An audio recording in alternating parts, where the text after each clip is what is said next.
It's lovely to be back at Twin Lakes with you all. I'm just setting myself a timer because I am a yapper, and I will talk too long if I don't do that. So I am amazed that there is a full room of people who are willing to spend their Wednesday evening learning about grief. That's actually really incredible, and I think is a testament to the quality of the humans in this community. So I'm so glad you're all here. Just before I get into the meat of what I'm talking about, I like to just start with, I guess you could call it a disclaimer, that grief is such a nebulous and multifaceted emotion and experience. And so I just want to name that I am not going to hit every single thing you can possibly hit about grief. And so if you're out there and you've gone through grief or you're currently in the thick of it, and I don't name something that's in your experience, I'm so sorry. But it's so big and it's so different for each of us. So, this is not going to be the end-all be-all, but I will do my best. And also, I'm just where I'm coming from. So I'm stealing a lot of material from these two books, A Grief Observed by C.S. Lewis and The Grief Recovery Handbook. I recommend these books to every person I know who is walking through grief, especially the loss of a loved one. So I think these books are great. I'm going to quote them throughout this time. And so what I'm sharing is kind of a combination of what I've learned from these books, what I've learned from my clients in my therapy practice, and what I've experienced in my own life. And therapists tend to not self-disclose very much because we don't want to make it about us. But one area that I almost always self-disclose in is grief, because it really helps to know that someone has been there in some way. So I'm going to self-disclose with you. My biggest experiences with grief are losing both my mother and my father, not at the same time, but my mother to pancreatic cancer when I was 26 years old, and then my father to old age when about 4 years ago. And my mother was really, what came out of left field. And actually, I just have to name, there's a table of dear friends over there who walked with me through that. And so I was texting with Kristen, I'm going to cry if I look at you guys, because they were there with me through that. So I share from a place of knowing and experience. Yes, thank you. So that's where I'm coming from tonight. But again, my experience is not going to be the same as any of yours. And I don't assume that if you are going through a loss and you are grieving, I do not assume to know exactly what that's like for you. But I'm going to do my best to walk through it. And my hope tonight is that whether you are grieving or have been for some time, or if you just want to know how to better support others in their grieving, that you find something helpful in what I'm going to share. So let's jump into what do we mean when we say grief. So a couple helpful definitions. One that I say to almost every client I have who's dealing with grief, or really any person in my life who's grieving, is this is a normal reaction to an abnormal experience. So often when you're grieving, you feel kind of crazy. And I always say, you're not crazy, the situation is crazy. So grief is a normal reaction to an abnormal experience. And usually that experience is an unforeseen and unwanted and painful loss. So you're not abnormal, this situation is abnormal. Another great definition, this is from the Grief Recovery Handbook, is the conflicting group of human emotions caused by an end to or change in a familiar pattern of behavior. And I think that's great because it also acknowledges that we don't just grieve death. We grieve multiple different losses in our lives. And so that could look like losing a job for whatever reason. It could look like losing a relationship, whether it's a breakup, a divorce, a falling out with a friend, moving to a different town, losing your community.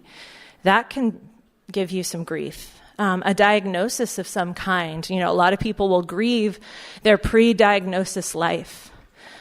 With that, aging. We grieve a lot as we age, There's loss of your physical abilities, sometimes mental abilities. That's a lot of loss. And even positive changes involve loss.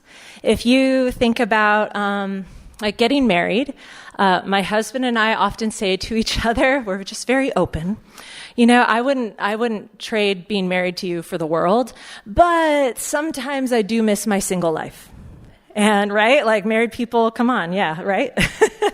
and that's totally fair because there's a lot of sweet things about that. Just having that freedom to go and do whatever you want. I remember just really sweet times of living with girlfriends and all being together all the time and how fun that was. So like there's a loss. Similarly, like having a baby, everyone's like, oh, it's so wonderful, yay. There's a lot of loss that comes with having children. You lose even more autonomy. You lose your sleep. You lose often your sense of self. Sometimes you can lose your identity because you're so wrapped up in it. You lose your marriage as it once was. So it's a good thing, but there's still loss.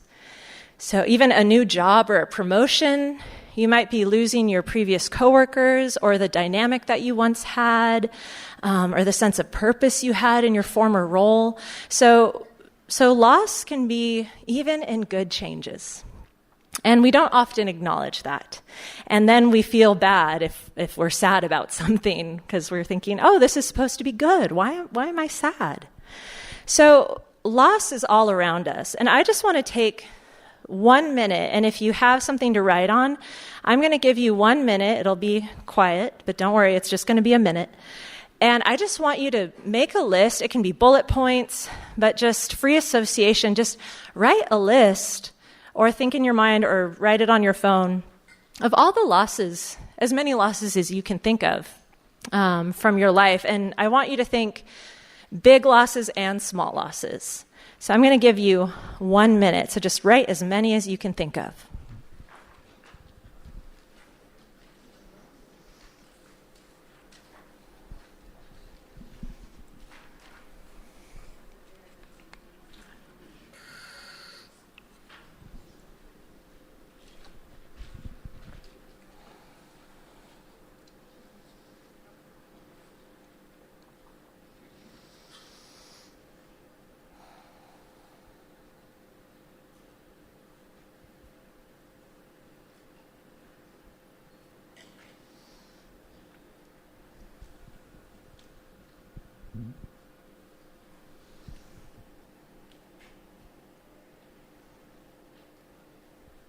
Just another few seconds.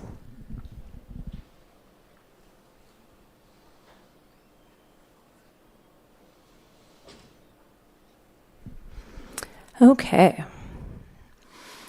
So the reason why I had you all do that is just to get our heads in this space of just the reality that loss is a normal part of life, and therefore grief is a normal part of life. And you might be surprised by all the things you thought of. Or you may be like, yeah, I know what my losses are. But either way, this is really important because we do ourselves and others a disservice when we deny that grief is a normal and expected part of life. And let me go into this a little more. What do I mean by that? And I'm going to make a huge generalization. So obviously it's not true everywhere, but in general, our Western culture, it likes to ignore the reality of death and loss. Other cultures are way more open about it.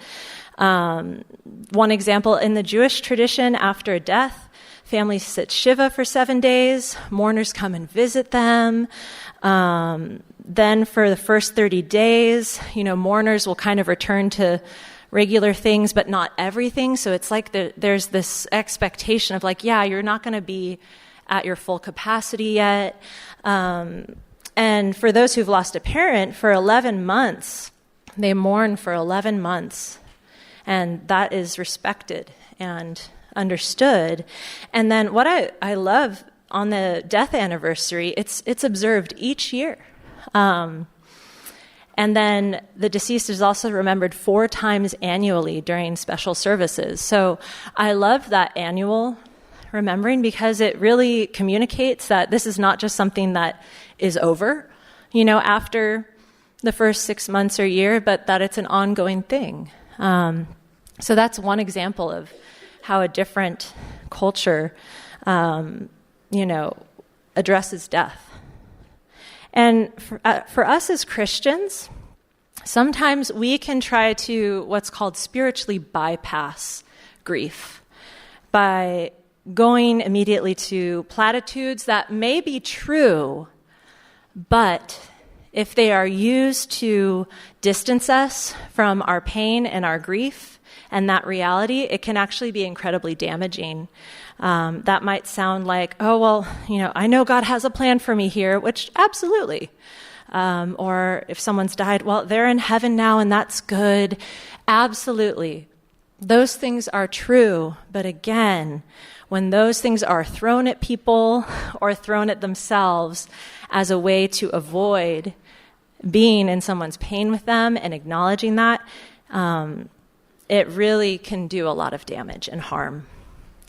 And if Jesus is our model, which, he is, let's look at what he did. Who knows what the shortest verse in the Bible is? Jesus wept. So whenever people talk about, especially men, when I have men who say, I shouldn't be crying, I'm like, sir, Jesus wept. What are you talking? Our Lord and Savior wept. And you're saying so it's not okay for you? That makes no sense.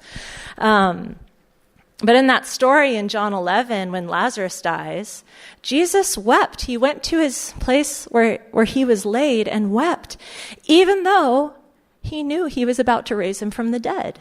But I think that's so important that he goes in and he doesn't go to the sisters, Mary and Martha, and say, girls, calm down. Like, it's going to be fine. I'm going to raise him from the dead. Stop crying. No, he goes and he weeps with them. And I think there's something for us to take from that. And in that moment, he mourned with them. So I'm stealing from C.S. Lewis, as I will a lot.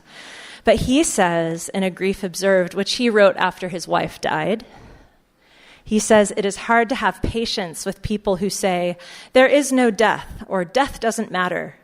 There is death, and whatever is matters.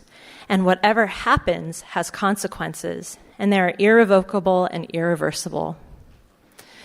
And I just love all the quotes from Grief Observed, because this is like spiritual powerhouse, like faithful Christian man who is just like, he's just really getting to the heart of it. And also, maybe you've experienced this. I think often there can be this pressure to get over it, whatever the loss may be, and move on. I remember not too long after my mom died, maybe within the first year or two, I was watching Downton Abbey. Anyone into Downton Abbey? Well, there's going to be a spoiler, but the show came out like over 10 years ago, so that's on you. But in the first episode of, I think it's the last season, it starts with a main character, Mary, is grieving her husband who died tragically and suddenly. And the amount of times that people say to her, it's time to move on. It's been 6 months. I wanted to throw something at the television. I was like, are you kidding me? So, and honestly, we still can have those expectations of people of like, oh my gosh, when are they going to get over this? And we put this pressure on ourselves. And the reality is that this glossing over, this spiritual bypassing, this trying to stay positive, if we are doing it to others, it pretty much always is due to our own discomfort with other people's pain or a fear of making it worse. And we're going to talk more about how to support someone who's in grief later. But I know 99.9% of the time, the intentions behind this are always pure and always good. However, it just doesn't work very well. Also, people often talk about the stages of grief, and I just really want to debunk this because those stages are actually the stages of dying, developed by someone called Elizabeth Kubler-Ross. And I know this because my mother studied under her. But people, somehow that got morphed from the stages of dying to the stages of grief. And obviously in the dying process, there is grief, but it's not exactly the same. And so I really want to be clear, there are no stages of grief. There is not a predictable progression or, an ongoing lessening that follows a clear expectation. Grief does whatever the heck it wants. It's more like a roller coaster, to be honest. And so there are no stages. And another really important thing to keep in mind is, from a therapist perspective, grief is not a problem to be treated. Because we treat disorders. We treat maladaptive patterns of thinking and behavior. We don't treat normal. And as I said, grief is normal. It's not pleasant, but it is normal. And in the Grief Recovery Handbook, they say grieving people need to be heard, not fixed. Grieving people need to be heard, not fixed. There is nothing to fix. And if there was, you can't do it. The only way to fix it is to bring back whatever was lost, and you probably can't. So there is no fixing. But you can make them feel heard. And so they don't need to be fixed because their grief is not wrong, it's normal. Another lovely quote from a Grief Observed, and this is actually C.S. Lewis's stepson, so his wife's son, who wrote the foreword. And he writes, "I had to learn that all human relationships end in pain. It is the price that our imperfection has allowed Satan to exact from us for the privilege of love." And that is reality. Some of you may know a famous quote from C.S. Lewis where he says to love is to open yourself up to pain, ultimately. So if we are going to love, we are going to grieve. That's a hard pill to swallow. So with that, we need to get more comfortable with this reality and the normality of grief. Because again, when we don't acknowledge that, we can actually create even more pain and suffering for ourselves and for others. And I know we really don't want that. So let's get a little more clarity. So what are realistic expectations about grief, and what can it look like? And you also have a handout with a more extensive list, so I'm not going to go through the whole list, but you have that. So you can have that for yourself, or you can give that to someone. But some of these, so your healing, or whoever's healing, will take longer than most people think. Just as I said, there's no set stages, and it will take longer than you think. And everyone grieves differently. And that's why I say, even if I have a friend who just lost her mother this summer, and I don't presume to know that I know exactly what that's like for her, because everyone grieves differently, and every single relationship is different. And so her relationship to her mom is different than my relationship to my mom, so our grief is going to look different. And this can be difficult in families where maybe everyone's grieving the same thing, whether it's you had to move, or a family member died, or you had to say goodbye to the family pet. And when everyone's grieving differently, that can cause a lot of tension or discord if you don't understand that people do grieve differently, and it's easy to kind of judge other people and how they're doing it.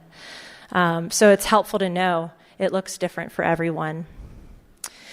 And grief can come out in a lot of different emotions. It's not just tearfulness and crying, though, and sadness, though that can absolutely be a big part of it.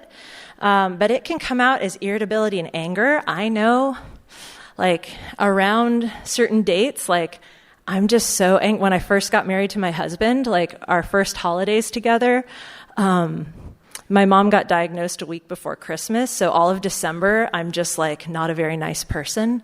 And I was just so mean to him. And I was like, what is my problem? And then I realized, and I was like, oh. So, but it initially came out as irritability and anger. But it can come out as depression, tearfulness, anxiety, or hypervigilance. If you've lost something important to you, it kind of strips away a sense of safety sometimes. So you can be hypervigilant or anxious. You can develop PTSD because some loss can be traumatic. Not all loss, but it certainly can be. There might be hopelessness, but there's no all-inclusive list of appropriate grief emotions. A helpful way to think about it is feelings in and of themselves aren't good or bad. They just are. So there's no right or wrong way to feel when you're grieving. I will say, and I'm stealing this from you, Mary, that the only inappropriate emotion when you're grieving is inappropriate guilt, which many of us do feel, and we somehow take responsibility for things that we're not responsible for, and that can be damaging and inappropriate. But other than that, it's all fair game. You might experience every human emotion under the sun in your grief. And grief is hard work. It is exhausting. I slept so much when my mom was dying. I would take 2-hour naps in the middle of the day, and I have a toddler. I'm exhausted all the time, and I cannot nap. So that's how tired I was when I was grieving, or in the real heavy thick of my grief. So it is exhausting, and I always tell people this because, again, people can really judge themselves and say like, "Oh, I'm so lazy right now," and I'm like, "No, you're just sitting here, but your inner world is running a marathon right now. You are doing heavy emotional lifting." So it's helpful to know grief is exhausting. So if you have a loved one who's going through it or a friend and it just seems like they have no energy, there's a really good reason why. And that's very normal. Also, you're not only going to grieve the person, if it's a person, whether it's a divorce, a breakup, a death, moving away from, you won't just grieve that person, but you'll grieve all your hopes and dreams that you had for the future with them. This can also be true for a miscarriage or a stillbirth. With a miscarriage, it's like you never got to meet them, but there are still all these hopes and dreams that never get to be realized. And so it's not just the person, but all that as well. Also, you may doubt your sanity at sometimes. As I said earlier, grief can make us feel crazy. And again, you're adjusting to a huge new normal. And so it makes sense that you would feel so unstabilized and crazy, and especially if you haven't had a major loss before, or you haven't had that particular kind of loss, it's all new territory. So it can feel a little crazy. And I missed this one. Also, a loss can trigger feelings about previous losses. I call this the grief web, and I experienced this like a week ago. Our sweet family dog has a neurodegenerative disorder, and his back legs are slowly working less and less, and it's so sad. He's this beautiful black German shepherd who scares everyone until they meet him, and he gives them kisses. And it's so sad to watch, but I noticed one day when it was especially bad, I was having very strong reactions, and I realized this is how I felt watching my parents decline. Even though it's a dog, I love my dog. He's part of our family, but parents, dog, But, it didn't matter because that touched those other losses and brought those feelings back. So every time you have a loss, it's usually not just emotions about that particular loss. It goes and it touches the web, and the web all vibrates, and like all the feelings from all the losses can come up. So that's helpful to know too, just so you don't judge yourself. And as I said before, your grief will not follow a logical progression of lessening intensity. As I said, grief is unpredictable, and it can come in waves of intense pain, sometimes without warning. Certain dates, events, and places might trigger sudden spikes in grief, and then sometimes they may not. There were times when I was ready, okay, Mom's birthday's coming up. Okay, get ready. And the day came, and I was like, huh. And then other years, it would hit me like a Mack truck. So it just kept me guessing. And one of my favorite metaphors for grief is for waves. And I learned it from someone much wiser than me. But they talk about how when you first have a loss, your grief is like giant waves that just come one after another, hitting you over and over, and you can barely get a breath in. You can barely keep your head above water. But as time goes on, either those waves get a little smaller, or there's more space in between them. But at any time, another tsunami can come and knock you. So just because the waves start to get smaller doesn't mean a big wave won't come again. And so it's not predictable. It's like waves. Another expectation that, again, there's a lot of hard pills to swallow in what I'm saying. But most of the time you will be disappointed by other people's responses to your grief at times, for all the reasons that I kind of started with, that we don't know how to deal with grief very well. And so, and all of you being here, that's really encouraging, because hopefully you're going to leave here knowing how to better support people and how to better respond to people who are grieving. So thank you again for being here. But this can also be a gift. I know for me, it really showed me who my real friends are. And as I said, I got a table of people over there. My mom died 12 years ago.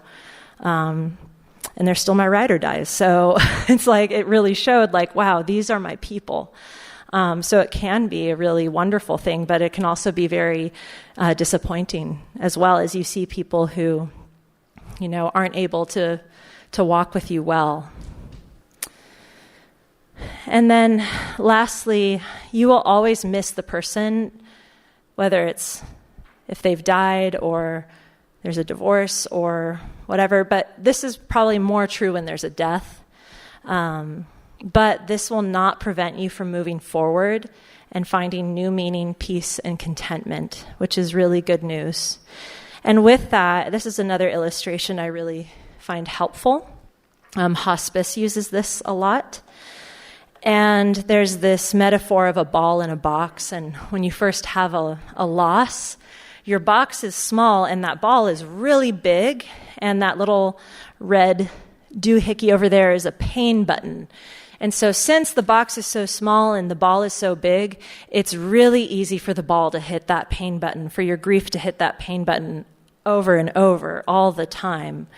But as time goes on, there's two different ways you can look at this. Some people say over time your grief gets smaller, that ball gets smaller, so it doesn't hit the pain button as often, but it still does every once in a while. I prefer the version where the ball doesn't get smaller, but your box gets bigger. You build your life around it, and that's going back to finding meaning and new relationships. So your box gets bigger, your life gets bigger, and the ball doesn't hit the pain button as often. But that pain button never goes away, and that grief ball never goes away. Also, grief often involves kind of an identity crisis. As you figure out who you are without this person, job, home, community, whatever it may be. Because as much as we like to say, yes, our identity is in Christ, which absolutely it is, it's really hard to not put at least some of your identity into these other things, especially relationships.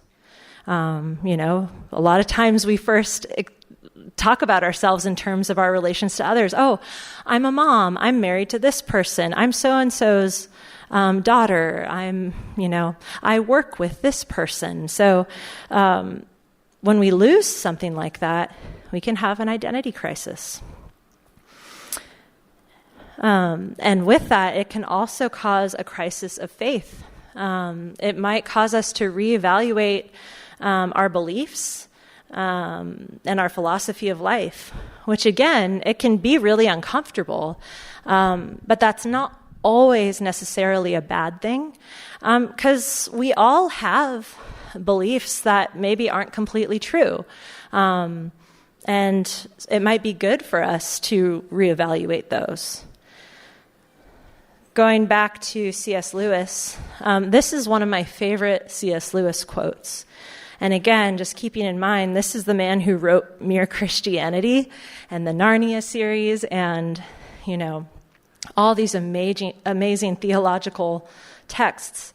But he says this: "You never know how much you really believe anything until its truth or falsehood becomes a matter of life and death to you. It is easy to say you believe a rope to be strong and sound as long as you are merely using it to cord a box. But suppose you had to hang by that rope over a precipice. Wouldn't you then first discover how much you really trusted it?" And that touches me. I found that so comforting that whoa, he felt that way too? Okay. And the context for this was when he would picture his wife in heaven or picture her in the afterlife, he realized it was easy to think that for other people that he knew who had died, but for the most important person in his life, he felt this little tinge of doubt of is she really okay? Because it really mattered. He also goes on to say, he's just so candid. Earlier, before this quote, he talks about viewing God as a cosmic sadist. And so he says, all that stuff about the cosmic sadist was not so much the expression of thought as of hatred. I was getting from it the only pleasure a man in anguish can get, the pleasure of hitting back. And with that, I often tell people and encourage them that God can take it. God can take your anger. He can take your punches. God makes a really good target when there's no one else to blame. We need to blame something when we're hurting.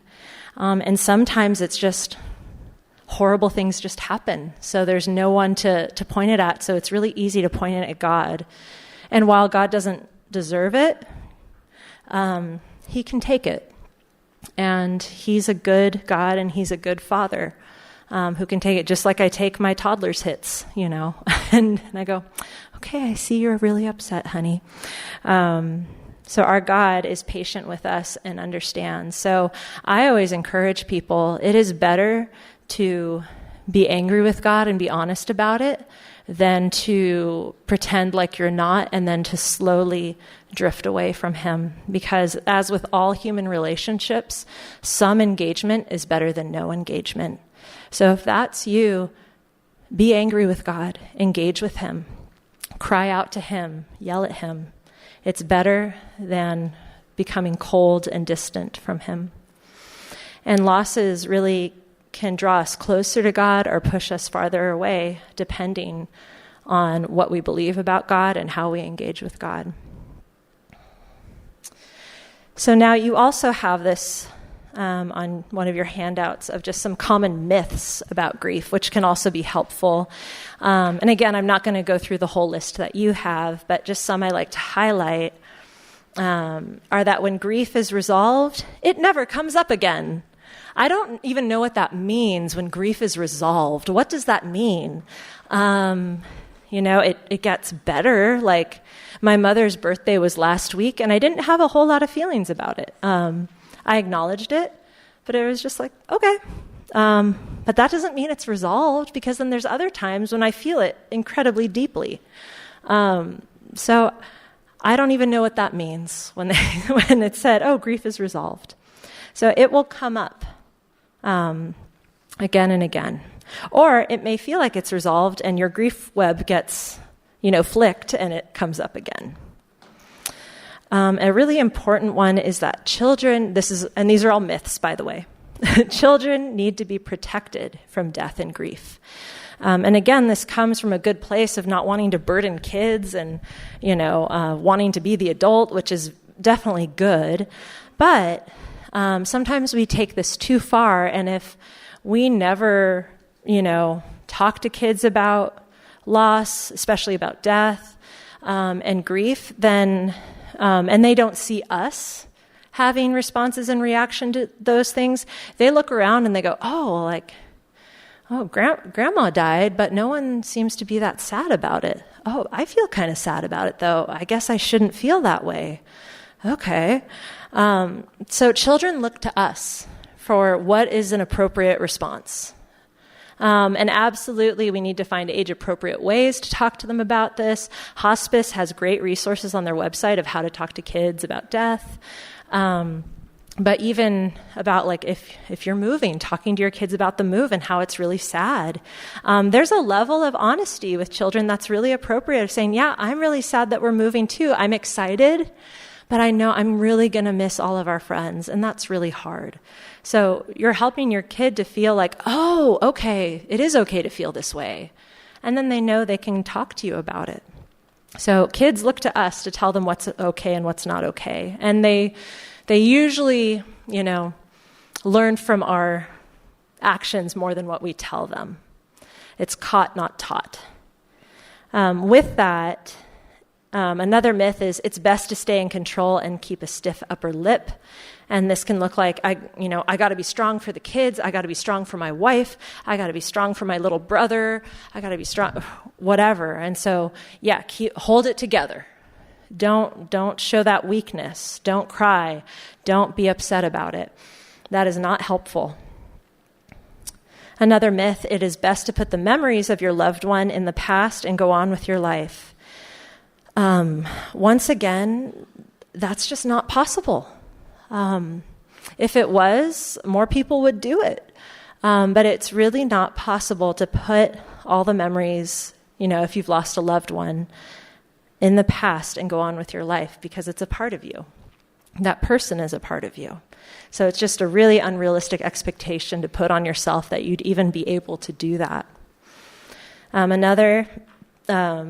It's best to stay busy. And from the Grief Recovery Handbook, they say busyness is just a distraction. It does not alter the fact that you have to take direct actions to complete the pain caused by the loss. And I'll talk a little more about what that means a little later. So just staying busy and avoiding the difficult emotions is actually not going to be helpful in the long term, because those emotions will still be there. They're not going anywhere. Crying doesn't solve anything. Oh my gosh, false. How many, you don't have to raise your hand, but just think, how many of you have had a good cry? And you're like, wow, I love that you guys are like, yep. Oh my gosh, crying is so helpful. Crying is literally a way that our nervous system regulates itself and resets itself. Like, God designed us to cry. He gave us a way to process difficult emotions, and somehow our society deemed that weakness or wrong. Crying is incredibly helpful. So cry. Whenever you feel like you need to cry, cry. I already cried a lot before I became a mom, but since becoming a mom, I cry like every day. I don't know what happened to my brain, but I guess my nervous system needs to be regulated a lot more, probably. Another myth, it's best to grieve alone. Oh, that's so not true. You really need other people. I'm sorry, I think I missed my change. I'm sorry. We need each other. One of the most important things is for grieving people to not feel alone. So don't be alone. And then another myth, time heals all wounds. Again, from the Grief Recovery Handbook, they say time itself does not heal. It's what you do within that time that will help you complete the pain caused by the loss. So time itself does not heal. It's what you do in that time. And I've definitely seen that. I know people who had really horrible losses. So it was completely normal for it to stay with them throughout their life. But like 30 years later, it was as if it had happened yesterday. It was just as present and damaging. And often that's because they tried to just avoid those difficult feelings and numb them. So this has been, it's a lot of heavy stuff, but how do we recover and heal? Which that is possible. And recovery, according to the Grief Recovery Handbook, is discovering and completing what was unfinished for you in your unique relationship. So one way to work through your grief, or to help someone work through their grief, is to get the Grief Recovery Handbook. They have all these very practical exercises that you do to help you identify your losses and process them. And they call it completing the pain caused by the loss, completing what was unfinished in your relationship. And that has to do with what amends do you need to make with that person? What do you need to forgive that person for? And what significant emotional statements do you need to say that you never said? And I actually did this while I was writing this, and I found it incredibly powerful and helpful. And they say do these exercises by yourself or with a partner. So that can be really helpful.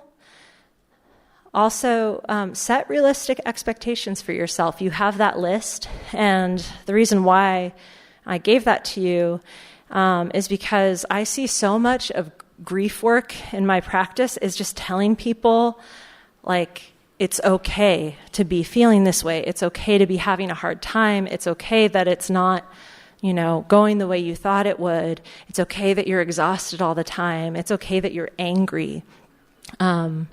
So we just judge ourselves so much. So get realistic expectations and be compassionate towards yourself or towards the person in your life who's grieving.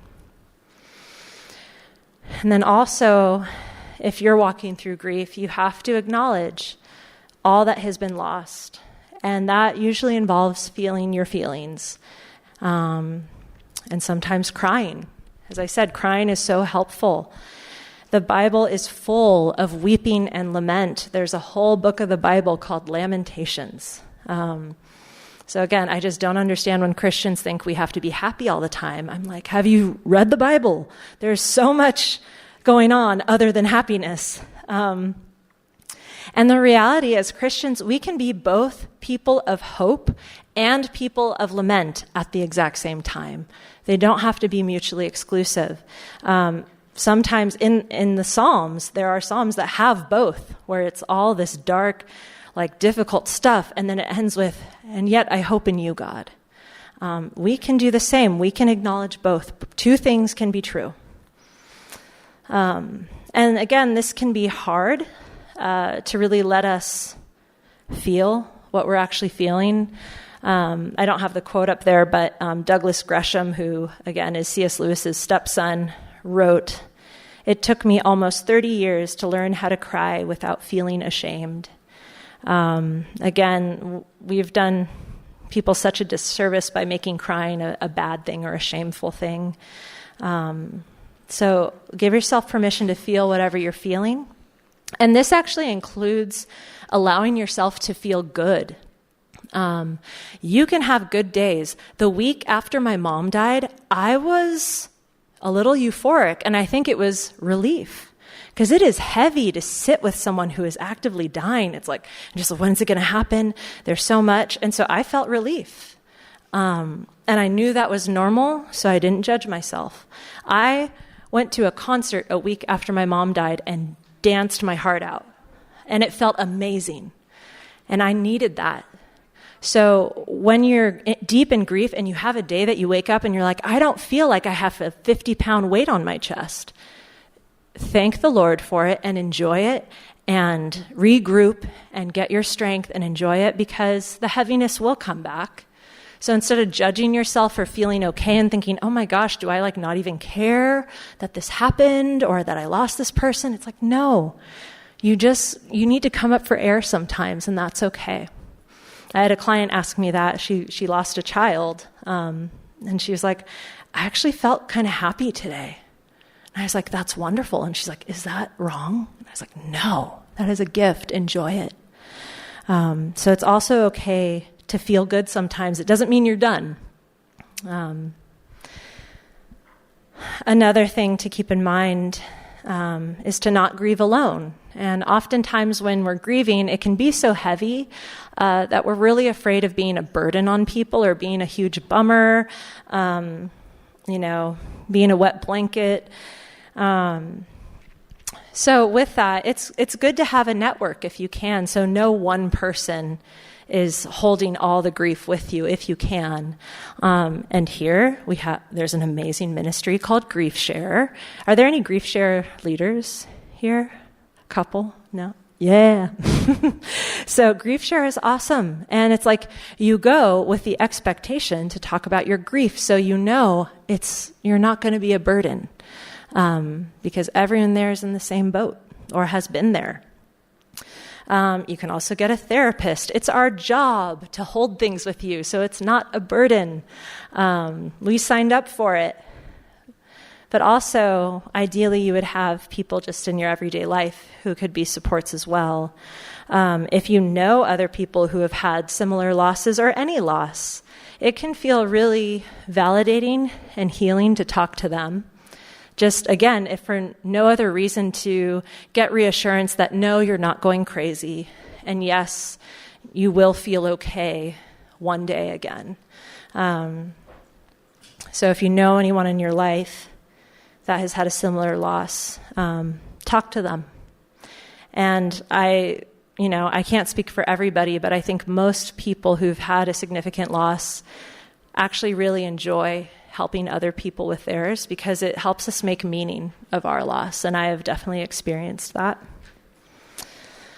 Reading books about loss can help, or even just reading like novels or memoirs where there's loss, death, grief in them, because again, it can feel validating and like you're less alone. And you're like, I'm not the only one who's felt this way. Also, I gave you a handout on songs that can be helpful with grief, and that's obviously not an exhaustive list. My mother used a type of music therapy in her practice, and if she were still alive, she'd probably give me like 100 pages. But those are ones that I have found helpful, or my clients have found helpful. So sometimes listening to music, I would use music when I felt like I know I just need to cry, but I just can't get there for whatever reason. I knew what songs I could put on and immediately get in touch with my feelings and my grief, and cry and process and get through those emotions. So music has a really amazing way of getting us into our emotions. Another helpful thing is to establish rituals around the loss, or if you've lost a loved one, establish rituals around your loved one to honor them, acknowledge their absence. You can do this on specific days. It can be on their birthday, on a death anniversary, whatever. Or it doesn't even have to be a specific date. It can just be whenever you think of them. There's no rules here. Many people in my community know about my Mother's Day swim. Some people in this room have done it with me. And that has been, I've done it every year since my mom died, except last year. And I'm going to do it this year. So, and that, having that tradition, it gives some sense of meaning. It gives some sense of, again, acknowledgement, and community, because I would have other people join me. And it started with, when my mother was declining, my aunt said, I think after she passes, we all need to go jump in the ocean to remember that we're alive. And it was also in San Diego, so the ocean was way warmer. It was great. And now, one year I did it. I was pregnant, and I went to New Brighton. It was great. It was sprinkling rain, and I still did my swim with my pregnant belly. And a friend did it with me. So it's a way to let people love you, too. Also, another example, my first family reunion since my dad had died, Me and some of my cousins went down. We were staying in this lake house, and we had these stones, and we each shared a memory of my father and dropped a stone into the lake just to acknowledge that he wasn't there. And that meant so much to me, of just like, that acknowledgement. So rituals are incredibly healing. So with all that, just a good reminder, when we don't allow the grief to come out as it wants to, it finds another way. A colleague of mine says, you leak sideways. And that's never good when you leak sideways. And that can look like destructive anger, ongoing depression, substance abuse or addiction, workaholism, or really any addiction or pattern of behavior that seeks to numb us from reality. And that's problematic because while, it can protect us from that pain and that grief, it also numbs us out from everything else too. And again, can do a lot more damage than the grief itself. So feel your feelings. I had a slide for that. Oops. So real quick, how do you support someone in their grief and healing? And I have a sense that a lot of you know how to do that already. But I will still say, most important thing, let people have their feelings. It's so important to just, again, remember, grieving people need to be heard, not fixed. Respond without judgment or correction. It's not a time to correct their theology or give them a lecture on forgiveness or morality. It is a time to just sit with them. If you think of Job, his friends, when they first come, they just sit in silence with him for a long time. And then they start to talk and it all goes sideways, right? They started out real great, with just sitting with them and being silent. And when you do this, it communicates that you accept them as they are, which is incredibly healing. And it's going to encourage them to share more in the future. Because grieving people often are already judging themselves so much and are afraid of other people judging them. So you just letting them feel however they feel and not being afraid of it and still wanting to be around them is really powerful, and it'll help them to not isolate. Also really important is just be present. Be present. Your presence is often more powerful than anything you could say. Many times I sat in silence with people, whether it was them doing it for me in my grief or me doing it for them. And I honestly feel like those were some of the most emotionally intimate moments of my life, when people just sat in silence with me. And a lot of times people are afraid. They say, I don't know what to say. And it's okay. You don't have to know what to say. Just be present. What's most important is that that person does not feel alone and knows that they are held and connected. And if it is a death, and even if it's not, let them talk about the loss. And if it is a death, let them talk about the person that they lost. Let them share stories. And if you knew that person too, share your stories with them. And you'll probably find that you laugh and cry a lot in the same conversation. And that's beautiful and wonderful because that person still matters. That person is still a part of you in your life. So let them talk about their loved one. It won't make them more sad. Whenever people are like, oh, well, I don't want to make them sad, I'm kind of blunt. And I'm just like, well, it's not like they forgot they died. Like, the sadness is there, So you can't make a grieving person more sad by talking about their loved one. It's really, really healing. I love talking about my parents. My husband never met my mother, but I talk about her a lot, and he's like, I feel like I know her. And I love that. I'm so glad that he has a feel for her. And he'll even say, sometimes he'll be like, oh, that's totally something your mom would have said. And I'm like, he's never met her, but letting me talk about her, he's learned about the woman who raised me, and that's wonderful. A great question is, what was she like? If someone's talking about their loved one or you're acknowledging the loss or the grief, to just tell me about what was he like? And just let them share. And being aware of specific dates can be really helpful. I had a friend who, for probably 10 years, texted me on my mom's birthday every year. Even though we wouldn't see each other that much anymore, they always texted me on my mom's birthday. And again, that made me feel really seen and like I wasn't alone. If you can, attending a memorial or other subsequent rituals can be really helpful, or they have the beautiful remembering service here around Christmas time. If you have a friend or loved one who's had a loss, offer to go with them. Just as much as you can show up, do it. And as I said kind of at the beginning and closing, avoid saying, I know how you feel. Again, the heart behind that is, I don't want them to feel alone. I'm trying to empathize. The heart behind that is very good. However, you may have experienced this almost anytime someone says, I know how you feel, your immediate response is no, you don't. Because the reality is we don't. We might have some idea. There might be some similarities, but you can't know exactly how someone's feeling. Even, again, if you and this person have had the same kind of loss, because every loss is different, every relationship is different. So rather than saying, I know how you feel, let them tell you how they feel and share your experience. And you can kind of do that tentatively.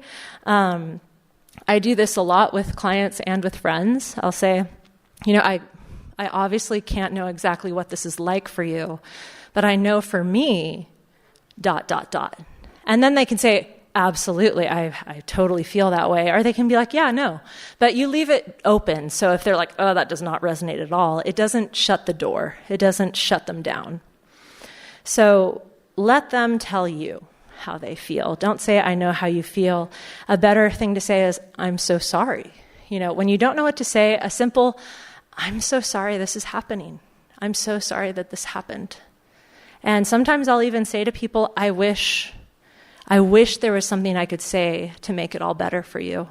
Because the reality is I can't, but that communicates I love you and I want to be in this with you. So you don't have to have these perfect words to say. And so in closing, this is a lot of hard stuff, but as believers, we have the gift of knowing our good God and knowing that our God is with us in our grief. This is one of my favorite verses. The Lord is near to the brokenhearted and saves the crushed in spirit. And so the Lord is near to the brokenhearted. The Lord doesn't avoid the brokenhearted or try to cheer up the brokenhearted. He is near to the brokenhearted. So we can also try to do that and be near those around us who are brokenhearted. And lastly, I feel like I always quote Revelation 21. But the nature of my work is it can feel very heavy and very hopeless. So I always come back to Revelation 21. Where we know that there will be no more death. He will wipe every tear from our eyes. There will not be mourning or crying, nor pain anymore, for the former things have passed away.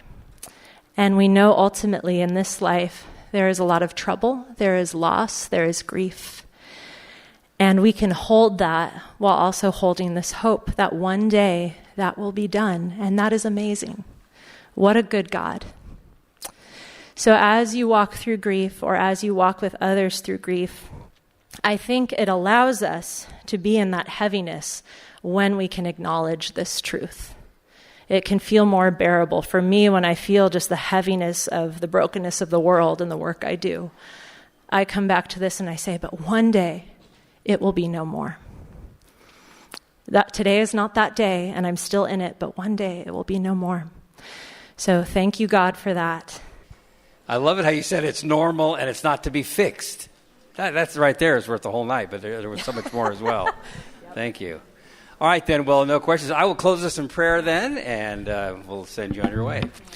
Lord, thank you so much for people who you have gifted in the body of Christ to help us understand the complexities of these emotions that you've given us, both for joy, for coping, for staying strong, for, like Ariana said, as far as like a system that helps us like regulate. Wow, what an incredible creation you've made us in. And so sometimes it's very confusing. And so thank you for someone who can help bring clarity to an area that is hard to understand and know how to live with. So I pray for each person here that they will go away remembering and having the ability to apply the thing that they've learned tonight that would be most beneficial for them individually. And then help us to then take some of these jewels and nuggets to pass on to others who could be blessed as well. So thank you so much for this, and we give you all the credit and glory. And everyone said, Amen. All right, thank you. We'll see you in a few weeks or next week.